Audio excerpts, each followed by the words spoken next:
Daily Devotion with Pastor Balla for June 27th, 2020, from 1 Samuel chapter 9.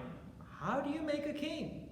Samuel was tasked by God to anoint a king over Israel. So, how do you pick a king?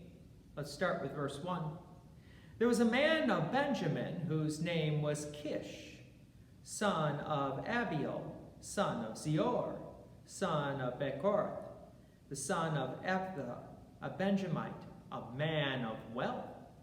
And he had a son whose name was Saul, a handsome young man. There was not a man among the people of Israel more handsome than he. From his shoulder upward, he was taller than any of the people.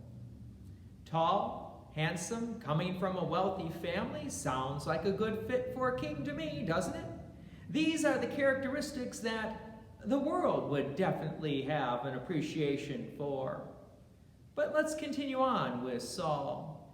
Saul's father had some donkeys, and a couple of them got lost. So the father sent Saul and another man to go look for them. While they were wandering around, the other man said, "Let's inquire of God." So they went to Samuel, and they found Samuel. Let's pick it up with verse 15. Now the day before Saul came, the Lord had revealed to Samuel, "Tomorrow, about this time, I will send to you a man from the land of Benjamin, and you shall anoint him to be prince over my people Israel. He shall save my people from the hand of the Philistines, for I have seen my people, because their cry has come to me." The Lord knew who he was going to choose and revealed it to Samuel. And the job description from God's point of view, that this king would deliver the people of Israel from the hand of the Philistines. So Saul came to Samuel at the correct time. Verse 17.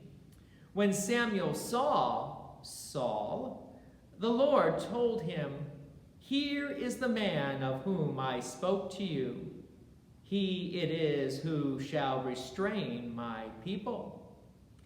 Samuel told Saul that the donkeys were found and that his father was worried and looking for Saul. But before he was going to return home to his father, something had to happen first.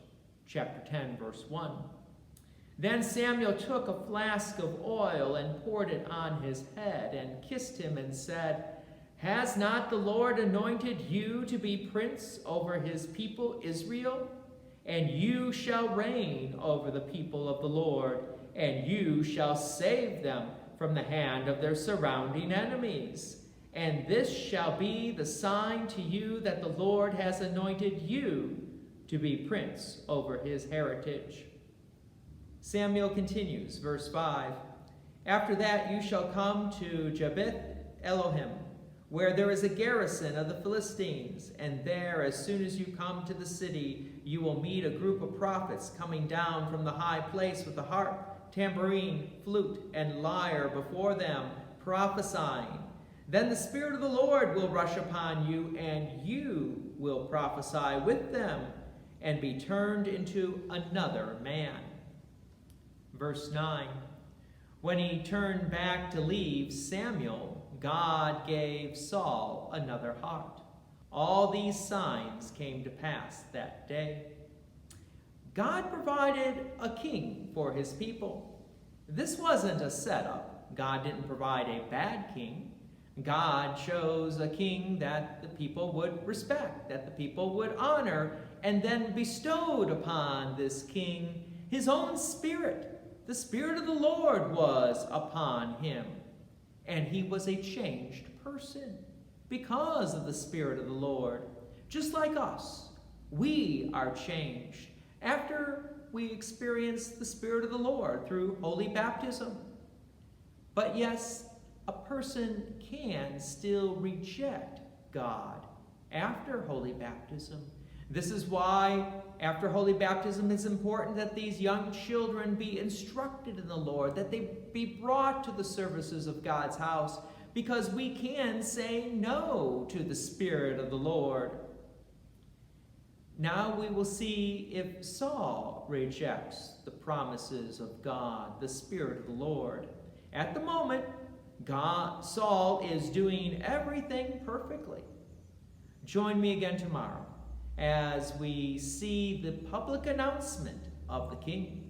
God's peace and many blessings be with you. Thank you for watching, and please take an opportunity to share this video with others. If you have enjoyed these daily devotions, please consider making a donation to Peace Lutheran Church, 24024 West Main Street, Plainfield, Illinois, 60544. Thank you again for watching.